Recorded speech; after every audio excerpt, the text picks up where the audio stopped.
Ruston in Birmingham. And I guess because I went there for maybe 12 years, that was my early Christian grounding. So I have a lot to owe them for. And I gather too that I've got something in common with last night's speaker in that I am yet another West Bromwich Albion supporter. I'm glad there are two of us. Okay, church, family and drugs. I work for Hope UK, and one of our principal interests, because we're a Christian drug education charity, is to serve the church and enable people like you to be better equipped to deal with this particular issue. Not only in the sense of family, as of husband, wife, children, grandparents and so on, but also in the sense of the church family and the church family reaching out into the community. One of our major themes in our 150th anniversary year, which was last year, was to work more with the church, because at the moment about half our work is outside church networks and half within. And me being here today, I think, is a direct result of us contacting people last year and saying, is there anything we can do to help the FIEC? I'll say this now because otherwise I'm bound to forget, but at the back of the hall on that side, there's a table that's just been put up with a load of leaflets about what we do at Hope UK, some pens as well. They're all free. It would be really nice not to have to carry them back home again. So please go and take them and chat to us about anything that we might be able to do to help you and your local fellowships. My major aim for this session is really to awaken some awareness, to look at some of the issues and to give you some clues perhaps about how churches and individual Christians might take some action. Now I don't want you to be worried about that action word, because quite often you can do something that takes virtually no effort whatsoever. It's not a big deal to do something about drugs issues necessarily, although you could train to become a Hope UK drug educator, and I'll explain more about that later. That is quite a big deal. The handout you've got sets out something of the situation. It gives you some references, not only to where you might go to get further information about facts, but also some recommended reading. There's also something of a biblical background, a very short one. It's more to promote your thought than anything else. And there's some questions that you might actually want to use in discussion when you get back home. Again, we're not going to be dealing directly with them now. They're taken from our church leaders pack. And the idea is it's as much of a resource for you to take away and use or pass on to somebody else as it is to just have an introduction to this session. So, what are we going to do? Well, I want us to look at change, really, to consider our homes. And I'm frantically pressing a green button here, which hopefully is going to change the next slide by a marvellous mechanism. And I'm waiting just to see if it happens. If we could have the next slide. On its way, excellent. Okay, well, I'll talk a bit about change. I don't know where you come from. All parts of the UK, I guess. And I don't know if you want to think about your own home areas, what this looks like. This is actually the front of our house, drawn by our daughter for Glennis's, that's my wife, Mother's Day card. And it hasn't changed very much, has it? The road we live in hasn't changed very much. But if you went down it a little bit to Bromley High Street, you'd start seeing a lot of changes over the last 20, 30 years. And if you turned up in Bromley High Street on a Friday or a Saturday night, you might notice, if you've not been to Bromley for 20 years and been off the planet, that actually it is very different. And this whole issue of drugs, and by that I include tobacco and alcohol as they happen to be legally available drugs, has changed our society quite dramatically. I can remember being back at university in Bristol in the early 1970s and coming up to London to see my then girlfriend, who is now my wife, and trying to find a non-smoking carriage on the train because most of the carriages were smoking carriages. Think about the change. We're in a room that's a non-smoking room. In the early 70s, I suppose you had flower power of the 60s, and drugs were around, illegal drugs that is, but not around to the extent that they are today. And in terms of our home life and what we are, that has implications for us. Now, I'm not aware of too many burglaries in our street, but acquisitive crime to fund an illegal drugs habit is something happens to houses like ours, houses like yours. And I brought up this particular slide because this is our family. Families change, don't they? We all change as we grow up. And I happen to think that the couple in the middle, which are Glenys and myself, perhaps in the imagination of my daughter, we're about 20 years younger. But we've changed. Simon, who's the lad, is now 25. And he's doing a master's degree in town and country planning. And if I want to talk about drugs and drinking and so on, we have fascinating conversations because he's been through university, and with the style of music that he likes, he's been around places where illegal drugs have been used quite regularly. We've got two daughters, Rebecca and Beth, who's holding the cat. We've recently inherited the cat. That's the latest change in our particular life. We're not sure that we like the cat, but it belongs to Becky's boyfriend, and we've taken it in as a bit of a stray because he can't look after it where he's living at the moment. But think about your family. Think about the changes. Think about when they were younger. Think about when you were younger. Think about how our society has changed. And then think about relationships. I mentioned the wider family. Think about our friends. And then think about the added ingredient of how we behave to each other, and maybe what sometimes affects our behaviour, whether people have been drinking or smoking or using illegal drugs.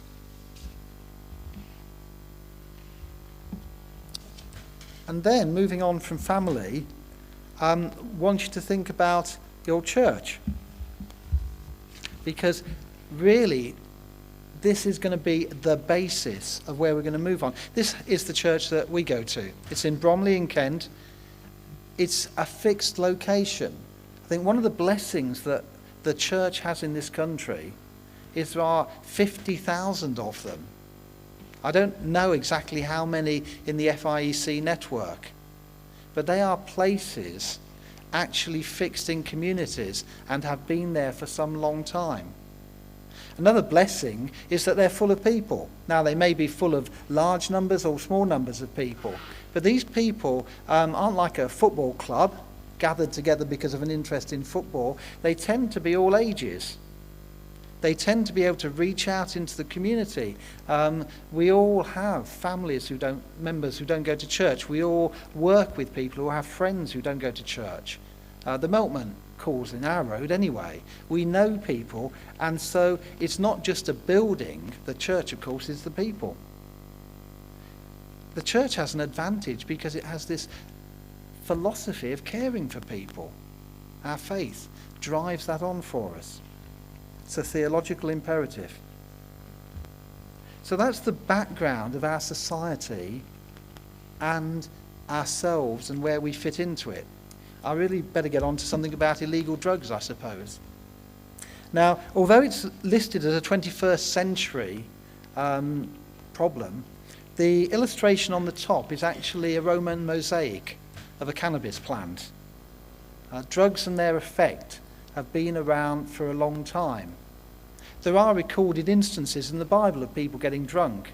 Noah, I think. So you can go back over history and see that human beings have used substances for all sorts of reasons and had all sorts of problems related to them. The bottom picture is of a cannabis production. Goes on quite often in our country. I think the latest statistics suggest that 9 million people in the 16 to 59 age group have used cannabis at least once. It's the most prevalent of the illegal substances. 7% of 20 to 24-year-olds have used cocaine. And if you've seen the press recently, you'll see that there's an increase in cocaine use among teenagers at school. 280,000 heroin and crack users commit £16 billion worth of thefts. Well, I can't imagine £16 billion. That particular fact comes from the Prime Minister's Strategy Office. And of course, when it comes to looking at illegal drugs particularly, the focus is very much on criminal justice system, on the crime that's committed and how to deal with it, and what the police are going to do, what our courts are going to do, what sort of punishments are available, and so on. And so when it comes to looking at illegal drugs, these few facts that I've put up here show that there is a problem and actually quite a widespread use. It's not something that's going to go away easily. And of course, if there were any easy answers, we'd have found them. But I want you to take an alternative look at it for a moment. Maybe putting yourself in place of someone who belongs to a family where there's someone using drugs or maybe even dealing drugs. Joseph Rowntree Foundation commissioned some research into communities where drug use and drug dealing happens a lot. And I don't know whether this will be startling. It shouldn't be startling if we think about it, but it actually will help us put ourselves into the position of other people. Because I firmly believe that we actually have to understand a little bit about how their lives are working, how their minds are working, how their income, where their income comes from, how they're able to support each other. And this research showed that dealers are often local, they're often family members, and they often start young. And they are accepted by their communities because they've grown up in them. Now, they may say, they're naughty boys and, things like that, but they're still part of their communities. And some of the benefits that accrue to a community are that there could be cheap goods about. Now, I know they're stolen goods, and I know that's against the law, and I know that's wrong. I'm not condoning this. What I'm doing is I'm asking you to think about it from the point of view of people who are in receipt of this type of structure, because only then, perhaps, can we start to relate to them. And I ask you, too, to take all that you've been learning both this week and in your churches over the years, and apply that Christian learning that's within each one of us to the situation I'm talking about. Because I'm not going to do a lot of Bible exposition in this particular seminar, because there's just not the time to do it and give you the basis of the illustrations around drugs and what can be done about them. But just think about it, for people who haven't got much money, or maybe they have got lots of money, having the availability of cheap goods. Families share in the profit. I once heard a police inspector talking about a drug dealer who he could have arrested, probably, and saying, well, if he did, his 3 children would then have to go into care because there'd be no one bringing any money in. And what sort of dilemma was that? The research found there was less local crime because the local dealers felt that if there was car theft and burglaries on their patch, then that would attract police attention, and that's the last thing they wanted. I mean, it's echoes of Northern Ireland, isn't it, when the paramilitaries were cracking down on other crimes so they could go about their business. But it's a fact of life. And people in a community were saying that's of benefit, that there is less of other sorts of crime, so people aren't bothering us. And I found the average income figures quite interesting. The dealers who weren't using themselves, or at least weren't dependent, brought in an average of £7,500 a week. Now, I don't know if anyone here actually earns £7,500 a week. If you'd like to come and see me afterwards, because I know a very good charity that would benefit from some of your wealth. But that's an enormous amount of money. Runners, people who just move the goods around, were bringing in £450 a week. Down the bottom, it talks about 12-year-olds are better runners than 17-year-olds, because dealers found that if you're using younger kids, then they don't attract police attention. And just supposing you're a 12-year-old and you're being offered £125 a week, and you're living at home with a single mum who's finding it difficult to keep hold of the family anyway, and you're bringing some money in. Well, that's an interesting thought, isn't it? And dealers, and this was the majority in the research, who were dependent, who needed to sell the drug to fuel their habit, they didn't have any money left after spending it on the drugs. So when we're looking at this, I think we've got to look at a wider picture than just all the harms that relate to individuals and society. We've also got to look at the wider context. I'll call them the pluses as well as the minuses, because they are pluses in the minds of the people who are dealing with drugs, using drugs. Alcohol. Now there's a subject, isn't there? Because if we were here 100 years ago, you'd probably have me jumping up and down and shouting and screaming and being a good old temperance campaigner. Actually, we're going to touch on history in a minute or two, but it is still the biggest drug problem in the country. The facts are there. I'm not going to read through each of them, except maybe to point out that 35% of young British skiers or snowboarders get injured, fined or thrown out of their resorts because of drinking, which says something about snowboarding fraternity. We have a friend who actually teaches snowboarding, and that's one of the challenges for him because he's a Christian and he's doing it with Oak holidays. That's the teaching of it at the moment. But he finds the snowboarding culture quite difficult to cope with. And that's a challenge maybe for us all, because if we withdraw from those sorts of cultures, how are they going to actually see the gospel in practice? Christ modelled in the lives we live. £625 per annum each of us who drink will be spending on drink. And that means, of course, that those people who drink very little will be spending below average, and there will be other people who are spending an awful lot on alcohol.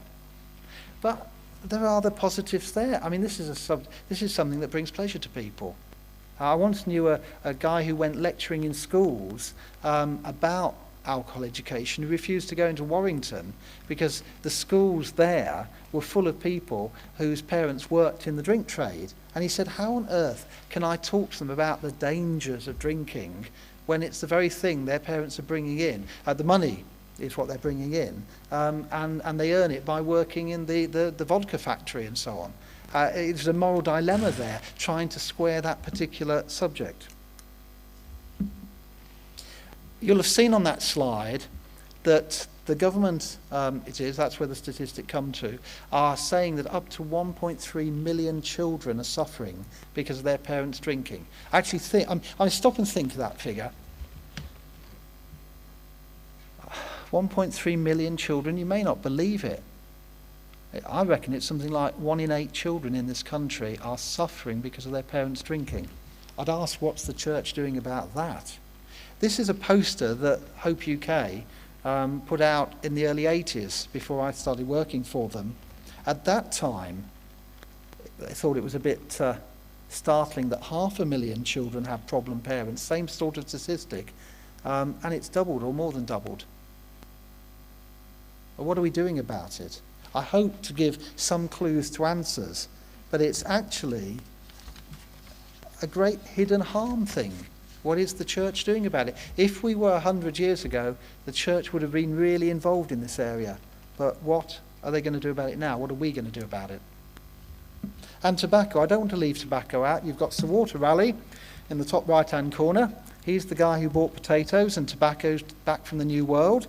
And down in the bottom right-hand corner, you've got a scene from Northern Ireland where they're celebrating soon-to-be banned smoking from public places, restaurants and the rest of it. And what's that? 1589 to 2006, 400 years. And here's a success story, actually. In my lifetime, we've halved the number of people who are smoking. We've actually seen the number of smokers who are dying each year go down. On your handout, you've got a statistic that says 120,000, and it's just been downgraded, because I went on the web to get these statistics this last week, to 114,000. The reduction in the numbers of people smoking, we're going to see a healthier Britain. I wonder what you think about it. I wonder what your high street is like.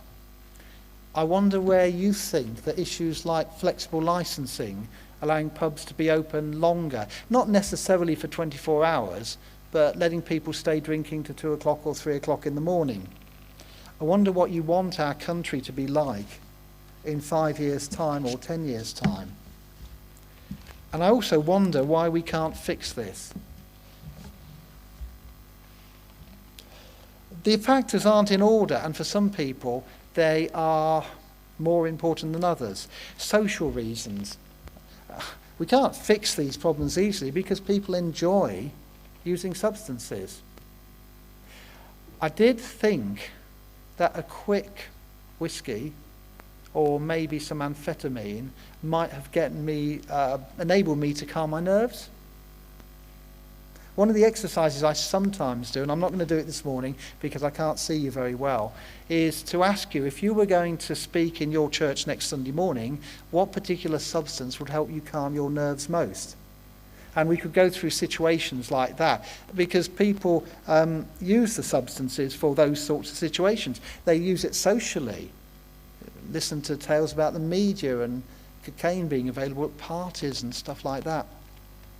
Spiritual. Sometimes people talking about drugs filling a God-shaped hole. Now, I'm not sure about that analogy myself, but certainly they offer a quick route to satisfaction.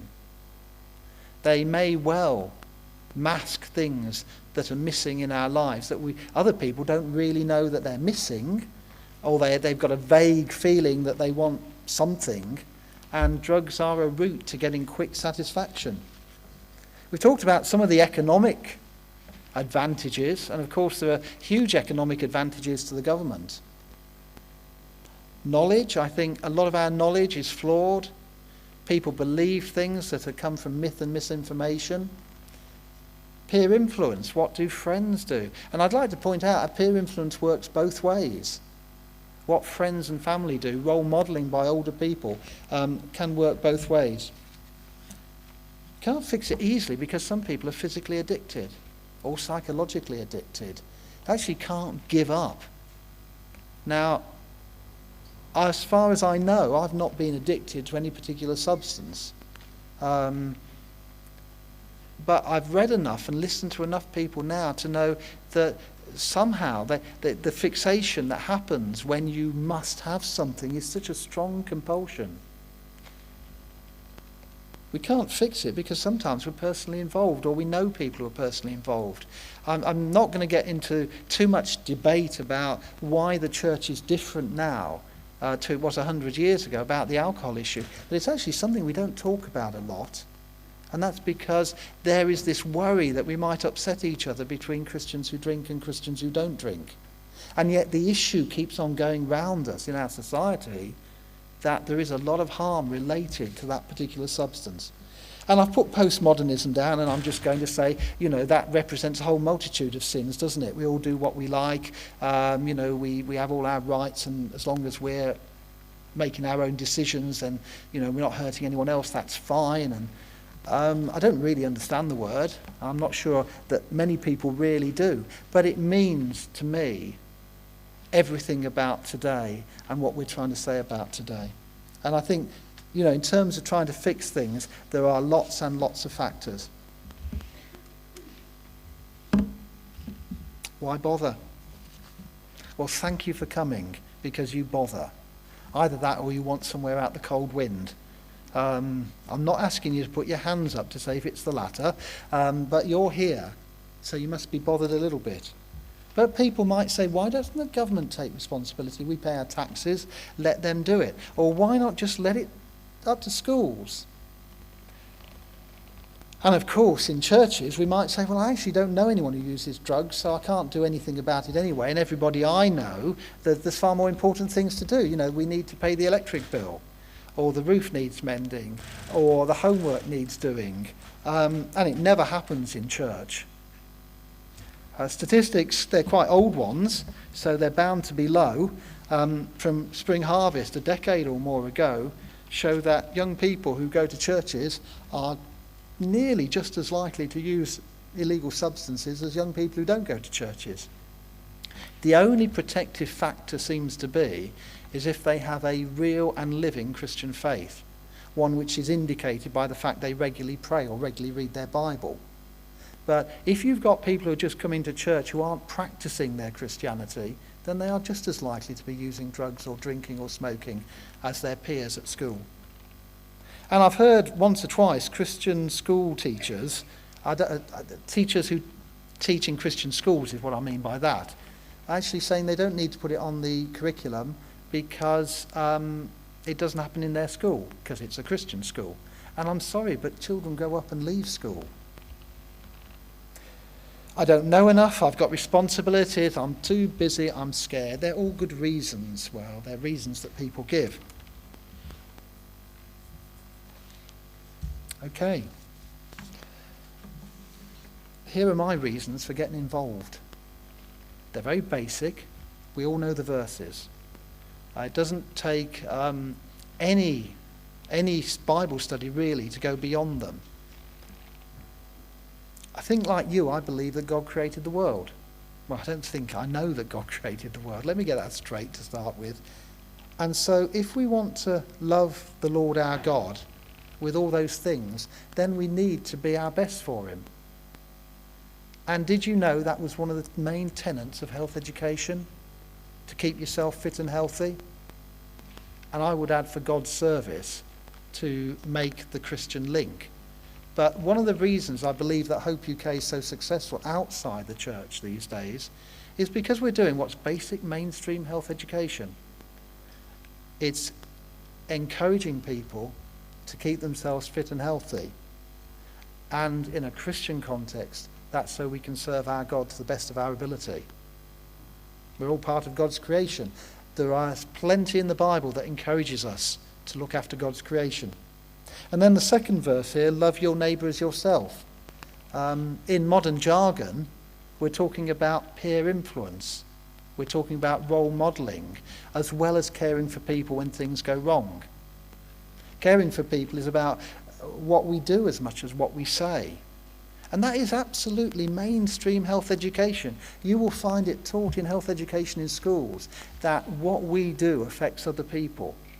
And here it is. I'm drawing it out of love your neighbour as yourself, saying that what we do affects other people. A bit later on, I'll be mentioning the Thirst for Life project. That's something that Christians have been doing to affect other people. And this is the key verse for Hope UK. Now I know that it goes wider, far beyond the drugs world. But for me, it's quite an inspiration. I've come that they may have life and have it to the full. And then to ask the question, what does fullness of life mean?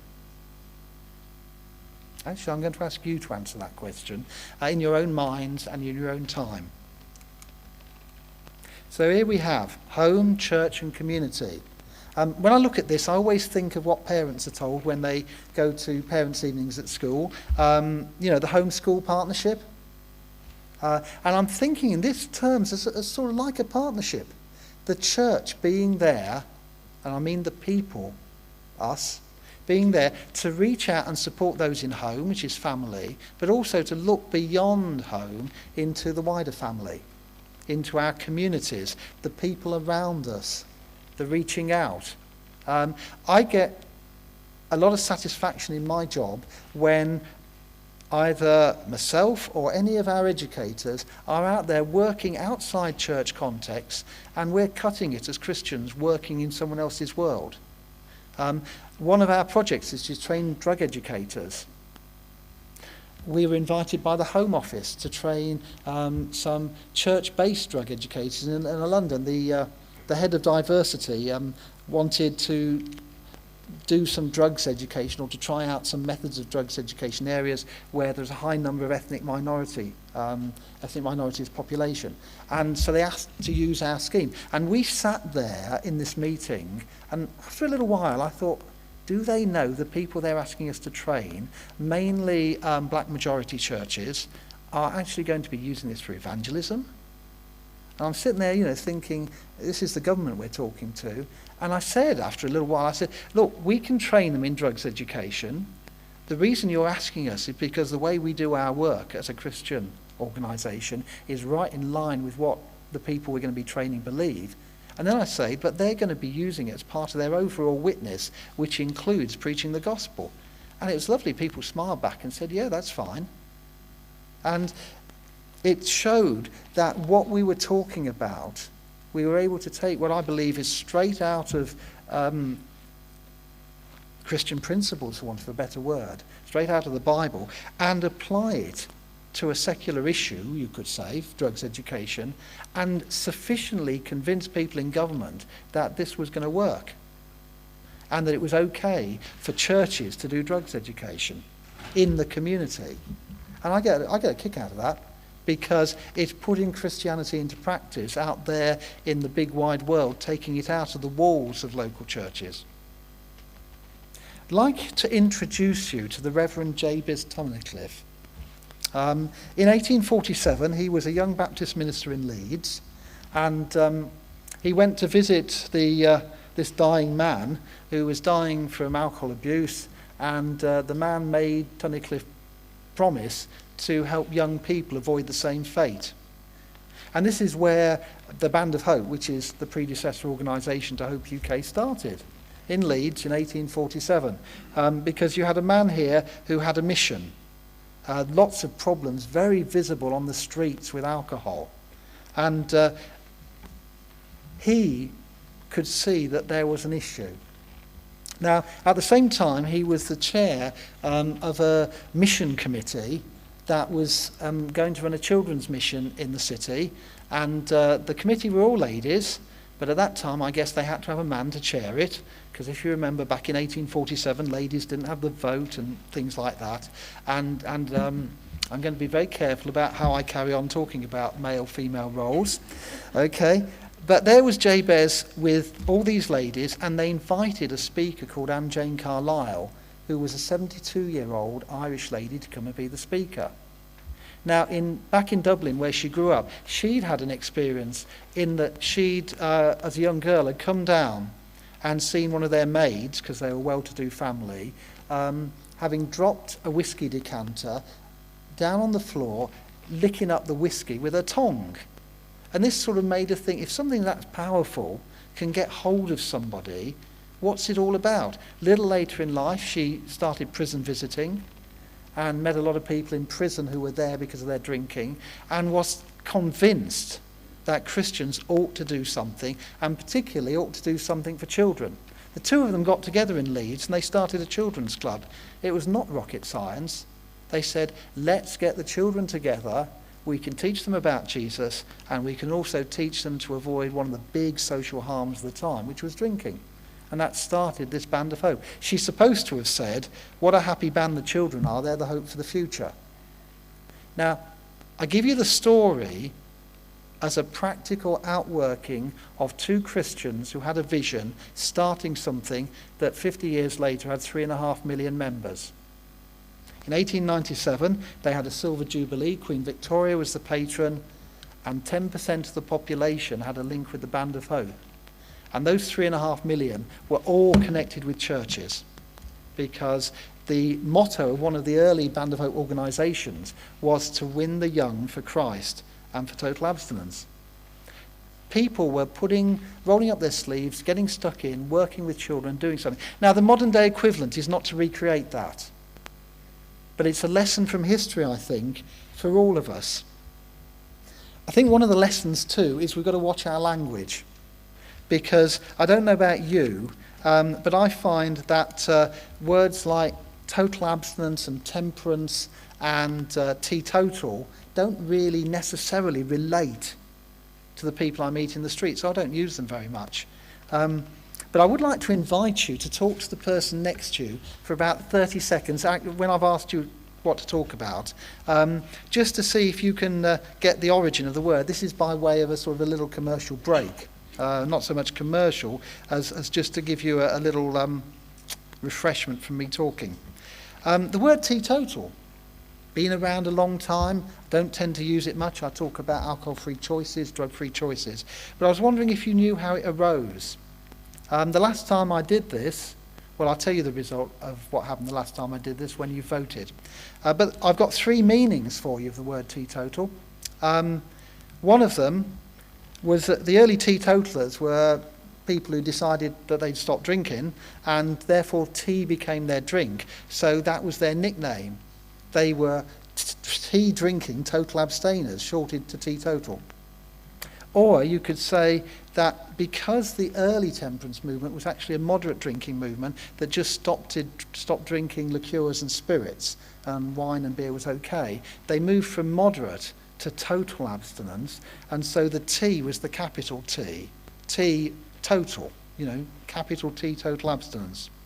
Or, I'm really grasping at straws now, in the first meeting when they were discussing whether they should go total, there was a guy who had a stutter, so he said nothing but the total would do, and that's how teetotal came about.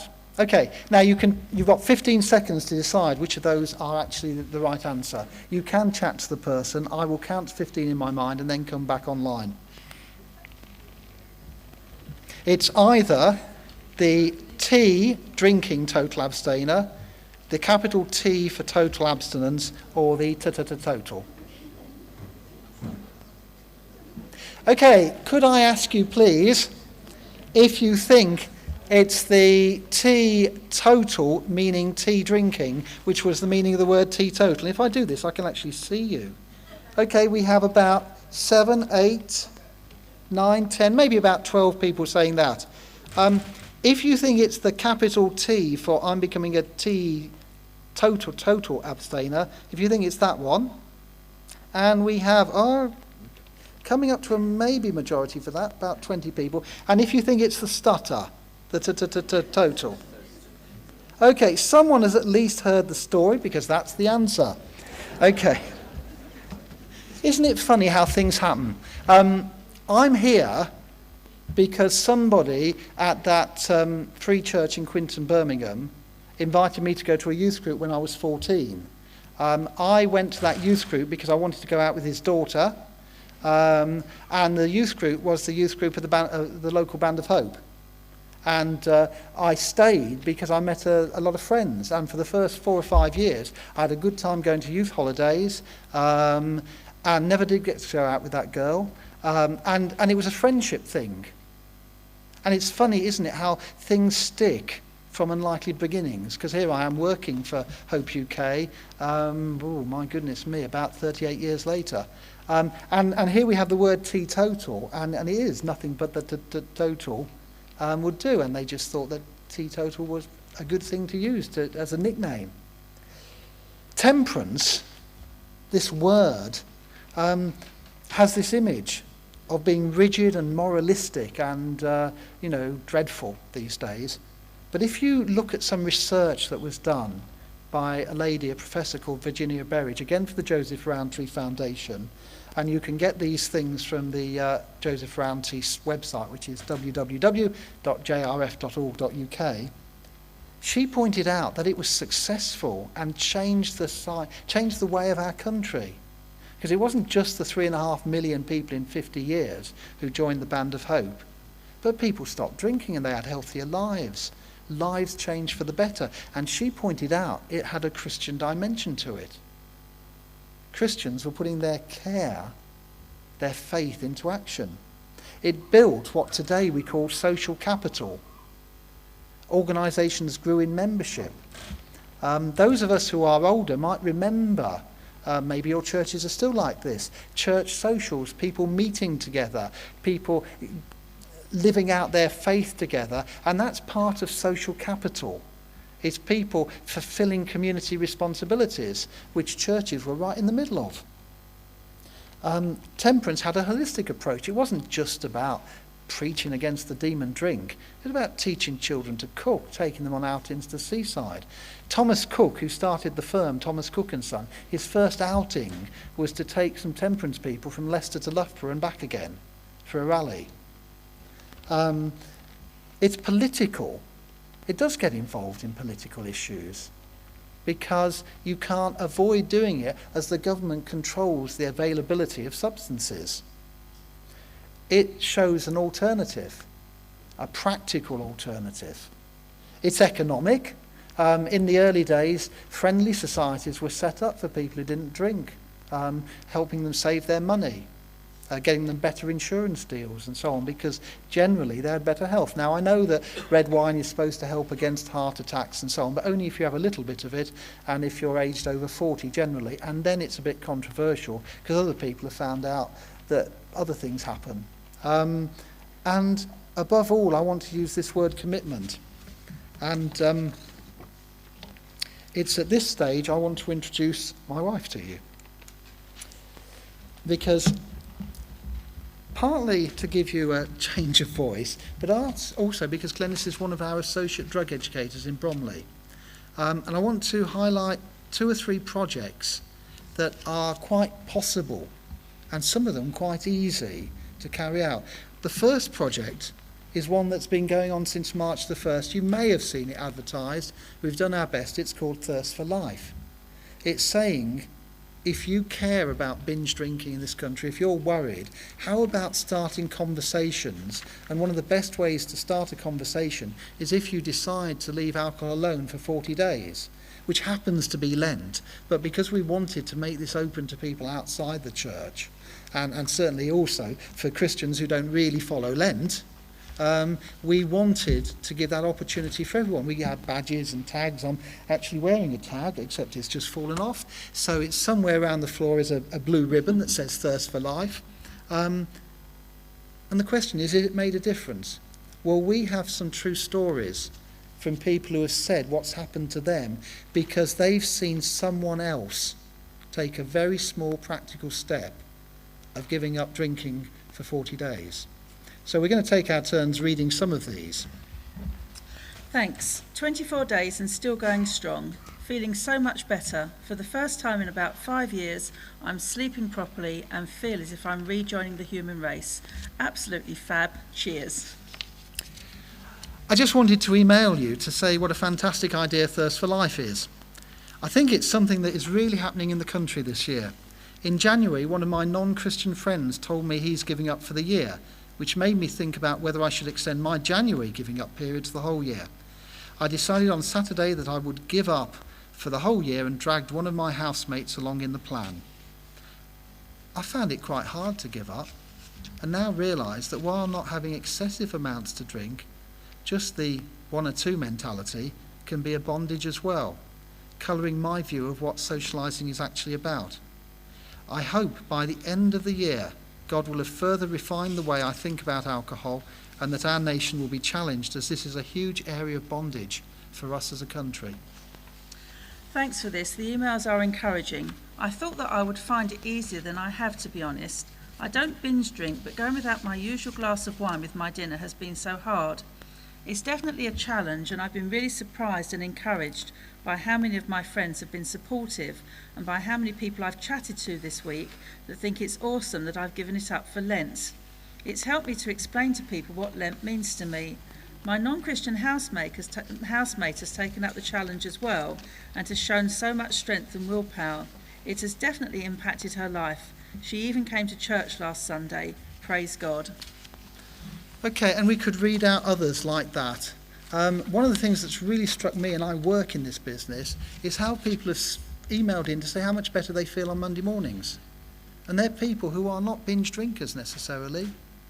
You know, the one that I think we've just read out about waking up feeling clear-headed and so on. I'm thinking to myself, yes, and I work in this business. And it's quite humbling. There's one who heard one of our trustees speak in his church and gave up alcohol. Now, that man writes in as a heavy drinker and has tried over the years to give up. And he said, lovely to have something that I can follow an example of for Lent, to someone alongside him, standing alongside. Another project is Drug Proof Your Kids. It's run by Care for the Family, and it's a parenting project. Glenys is a trained presenter, so she's actually run these courses, so perhaps you can tell us something about what it is. Care for the Family is a course that was devised in Australia. Drug Proof Your Kids is a course that was devised in Australia, which Care for the Family then brought to this country and run in cooperation with Hope UK, who provide the drug education part of it. It's basically a parenting course that deals with drug issues. So how's it going to help a family? How's it going to help a family? Well, it's a 6-week course. It's 2 hours each week, and it deals with issues to do with relationships, to do with communication, setting boundaries, which I think is quite an issue for families these days in a world where people don't really want or believe very much in boundaries. It teaches them how to deal with problems that might arise, and how, if you do have a child using drugs, how you can help and support them, and also deal with any relapses. And what's in it for churches? For churches, well, I think it's a brilliant tool for churches. It's not overtly Christian. There is no direct Christian content in this course, but everything about it is based on Christian principles. And as a means of reaching out to the community, of getting involved with families, I think it's a really excellent course, because it gives them something they can come to that isn't going to evangelise them, but will be that bridge building activity that may well help you to draw them into the church. Okay, at this moment in time, there are 3 things that I'm aware of that I think are here and are being run by Christians, and that we've never had before, not at the level that we've got them. One is that Care for the Family course. Builds bridges. In fact, I know the people in Care for the Family would like more Christians to be part of it, because it's being taken up by social services or schools or anybody in the secular network. And they are surprised, because they thought churches would be more involved in that sort of thing, using it as a tool to reach out to people. And of course, once you get Christians involved, then people start saying the question, why are Christians involved? Because it's something straight from Christian principles. This course, run by Life for the World Trust, it's university accredited. It's there to help people in local churches who want to help hurting people. Most of what I've been talking about, my own experience, is from the prevention and the education side. Life for the World's mission is to help people help hurting people. And they've developed this course that involves actual lectures, practical attachments, and it's brilliant. And it wasn't there 2 or 3 years ago. Drug Proof Your Kids wasn't in our country 2 or 3 years ago. Now, I know that Hope UK has been around for 150 years. And we help, literature and stuff. Again, the plug for the back table, take as much as you want, it's all free. We've got our church leaders pack, which we're going to talk about more this afternoon, in terms of what's available, what churches can actually do specifically, because we have this second go in more informal setting where we can have questions and answers as well.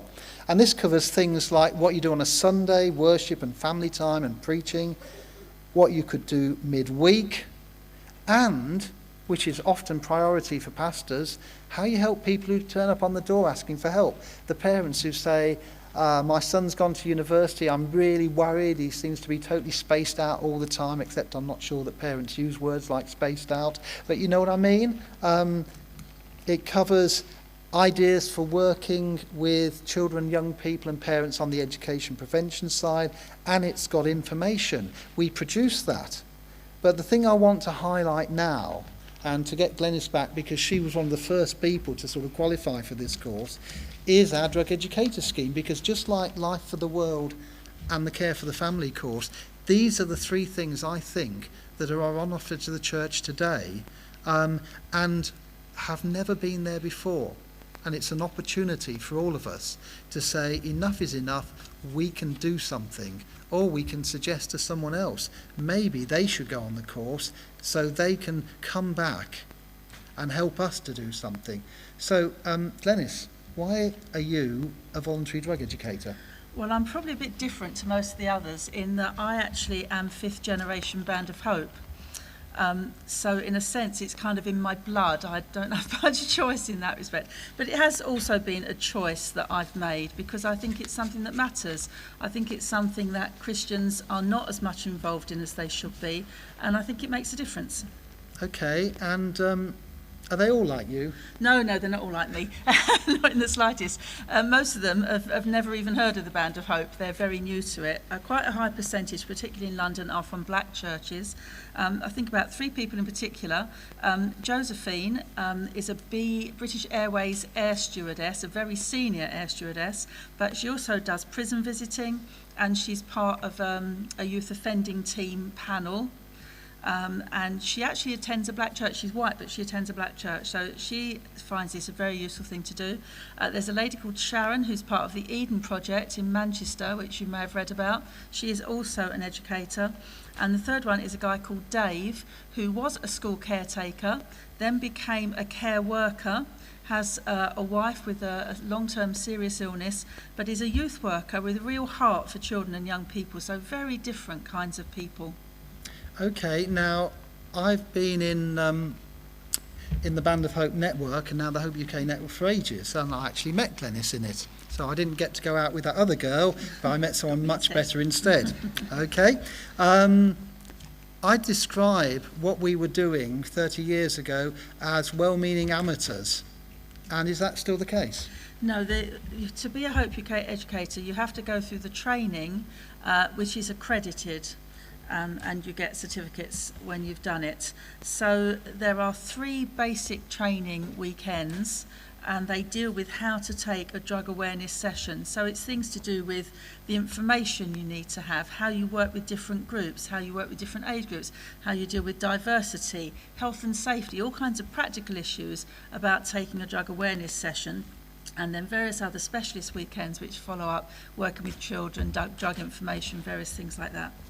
Okay, now the picture you can see are the people that we trained on the Home Office funding that we got for inner London churches, and they are supposedly, I say supposedly because we've trained them for other organisations, not just as our own drug educators like Glenys is, working in their communities in schools and youth groups, parents groups and so on. They're going out giving talks, they're helping people think through what they could do, because before you go out and give a talk, it's a good idea maybe to have a chat to the person in charge to say, well, why are we doing it? I would much rather spend an evening with 2 people who are youth leaders than go out and speak to their youth group, because if I speak to the youth group, I've come and gone and that's it. If I've spent an evening with the youth leaders, then we've worked out what could be done over the years, because I could leave them with enough techniques for them to do work with their young people. And this is what I'm hoping that these Home Office trained educators, that's Home Office funded trained educators, are doing, but it's certainly what the 120 odd Hope UK educators are doing up and down the country. But one question which we strive to ask all the time is, do you have to be a Christian to do this? I've already pointed out that actually mainstream health education is akin to mainstream Christian theology. The care for yourself and the care for the others are lessons that you can draw straight out of the Bible. Now, Glenys is too modest to mention this. She's actually studying for a degree in applied theology. And we have 4 people in education in our house. I'm the only one who isn't. And one of the things she did was to actually look at the distinctiveness of being a Christian doing drugs education. And just before we finish, I'm going to ask her, well, do you have to be a Christian to do this sort of thing better than anyone else? You have to be a Christian to be a Hope UK educator, because Hope UK is a Christian organisation, and we're actually going to be thinking about this in rather more depth. So if you're worried about the time, I'm not going to go into great depth now, but we will more this afternoon. I think there are 2 things that make it that being a Christian makes a difference to. The first one is who I am and my motivation for what I do. The person that I am, and that's true with anything, isn't it? As Christians, who we are, we bring who we are to what we're doing. So that's the first thing. I think the second thing is that as a Christian, we have hope. We're not just doing this on a short-term, temporary basis. We're not just trying to change small things. We're trying to make a real difference in people's lives, and we have a hope that for the future that can make a real difference to people. Thank you. Okay, this afternoon in Cracker Jacks, I believe. We've got an hour and 15 minutes to look at this in more depth. We're going to be particularly looking at some more information, but not too much information. We're going to focus on family and parents, and we're going to focus on what people in leadership, and when I mean in leadership, I mean not just pastors, but also people who are doing children's work or youth work or working with parents, what can be done in churches. So practical action for churches, parents and carers. Another contact I had with an FIEC church, I'm fairly sure it was one, was when I went out to do a talk and someone threw a verse at me at the end. And I'm going to leave that with you because at the time it flummoxed me. And the verse he threw at me was this. It was, "Give beer to those who are perishing, wine to those who are in anguish. Let them drink and forget their poverty and remember their misery no more." And he asked me, after I'd done a talk like this, what I thought of that verse. I have to say that I was totally blindsided on it. I'd never come across it before. Perhaps I should have done and so on, but I hadn't. And so I stuttered out something about, well, that doesn't sound what I think God wants for people, especially when we've got this verse about living life to the full and so on. It wasn't a very good answer, so I got home and I looked at it. And I'm not irritated that I think he took the verse out of context.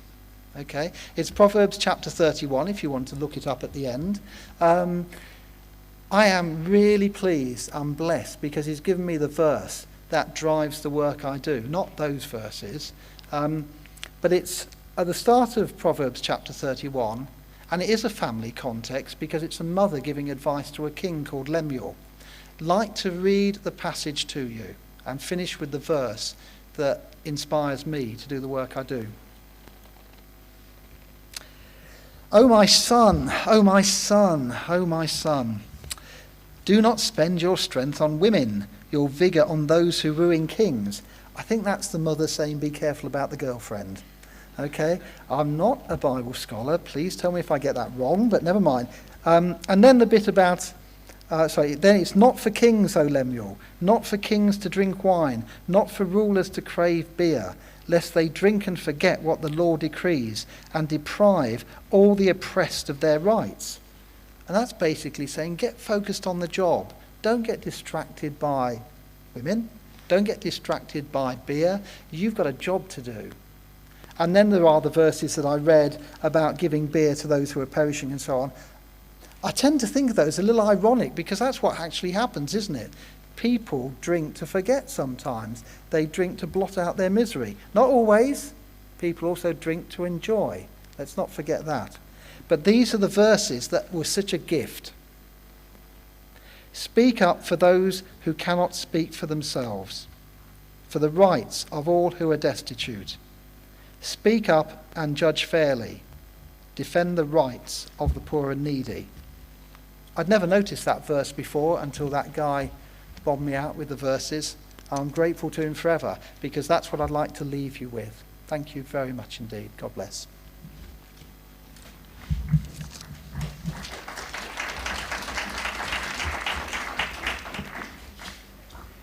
Thank you, George. Thank you, Glenys. Just to remind you that